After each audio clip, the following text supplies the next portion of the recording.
गुरुर्ब्रह्मा गुरुर्विष्णुः गुरुर्देवो महेश्वरः गुरुः साक्षात् परं ब्रह्म तस्मै श्री गुरवे नमः तस्मै श्री गुरवे नमः तस्मै श्री गुरवे नमः.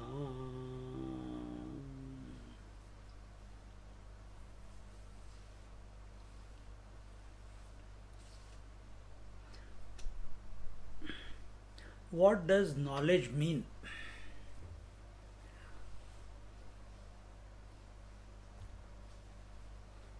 What is this knowledge that we are pursuing?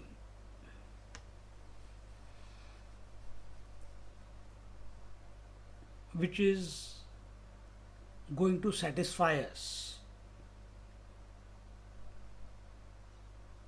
What is that by knowing and gaining or being, we will be satisfied, contented forever and ever and ever? Is this knowledge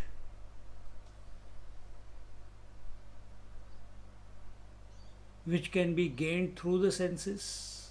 Will that satisfy us?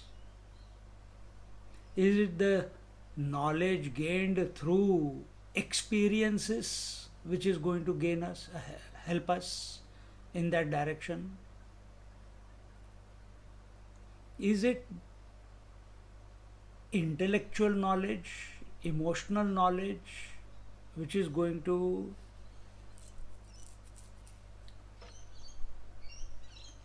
bring us back to base?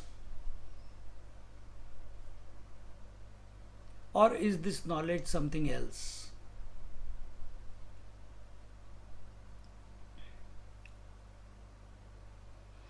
Mundukopanishad says there is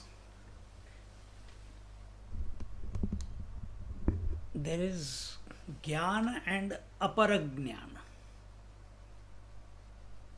Parajnana, aparajnana. There is lower knowledge and there is higher knowledge.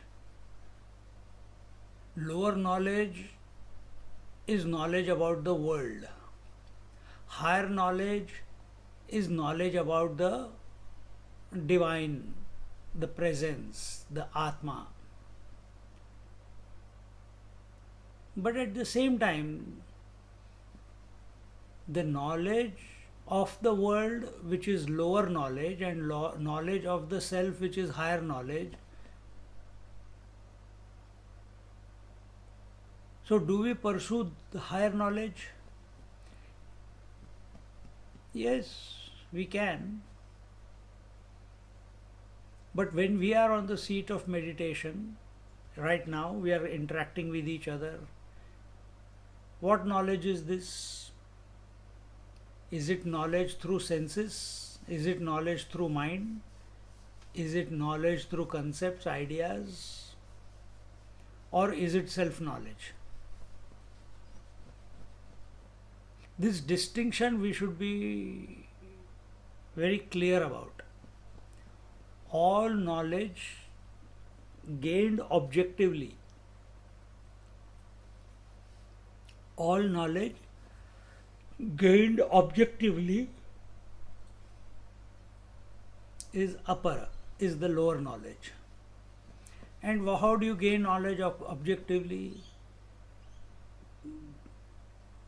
Through communication, through senses, through emotion, through uh, intellectualization or conceptualization.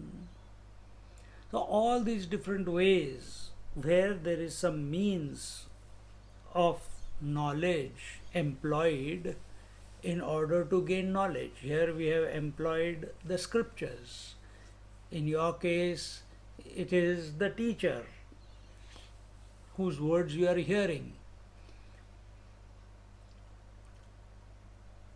See, all this is second-hand knowledge. Second-hand knowledge is not the knowledge that we are seeking.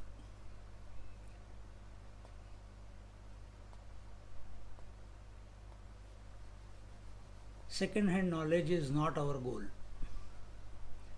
Then that knowledge will remain in the books. It will remain in your mind.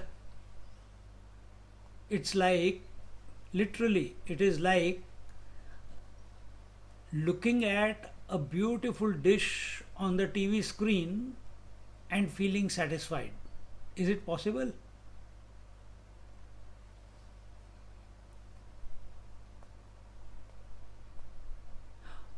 And people watch MasterChef and all those different programs, but never make one dish out of them. Only look. Same way, we are interacting with the scriptures, going study this, study that, satsang on a daily basis. All this is like watching the recipe being put into action on the TV, but it cannot satisfy you. It is separate from you. Same way, all this knowledge, if it remains only at the word level, thought level, experience level, experience which comes and goes, it is worthy of discarding. It will not lead to the ultimate knowledge. Then where is the ultimate knowledge? As Kathopanishad says, what is that knowledge by knowing which nothing else remains to be known? What is that knowledge by knowing which nothing else remains to be known? Is it in the books? Is it in the Shastras, scriptures? Is that knowledge on the lips of the teacher? Is that knowledge at our eardrum? Is that knowledge in our mind by knowing which nothing else remains to be known? Or is that knowledge our intrinsic nature by knowing which nothing else remains to be known? This one must become distinctly clear, convinced.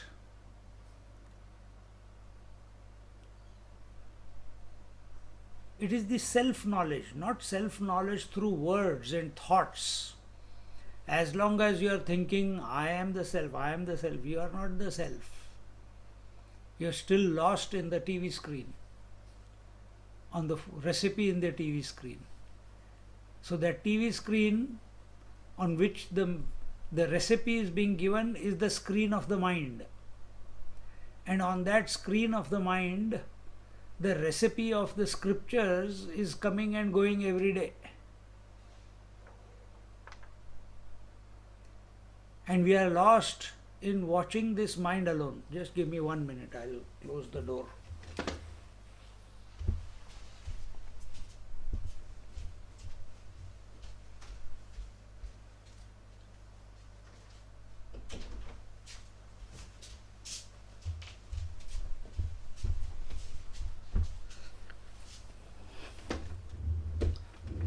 We are lost in the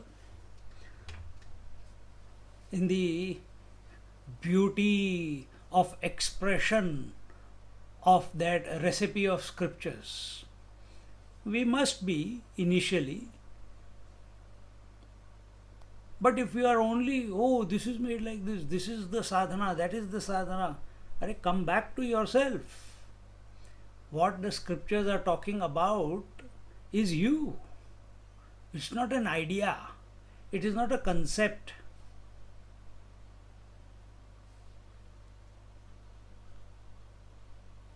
It's not a story, imaginary story. No, they are talking about you. And you have to taste yourself. The self has to experience the self. And that is called being the self. That is the ultimate knowledge, the bodha. And when that happens, well, it is happening all the time. You cannot not be yourself. But which self? The sensory self, the mental self, the intellectual self, the meditating self,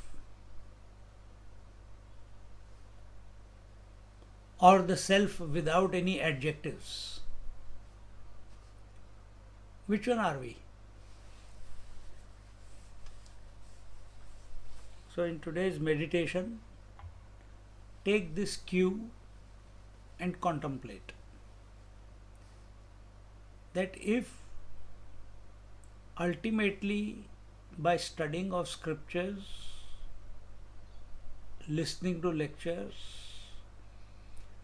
going through repeated meditations, the ultimate goal is to know the self and be the self, then why are we shortchanging it by thinking about the self, by feeling about the self? Self is self-existing. Self is self-knowing. Self is self-illuminating. When you are thinking or having thoughts of the self, you are illuminating. The self is illuminating those thoughts.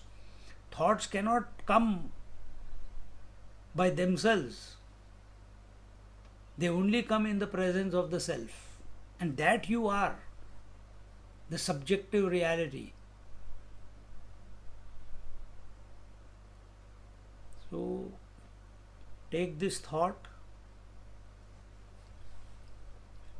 and sit in yourself, with yourself, as yourself. Om Shanti Shanti Shanti.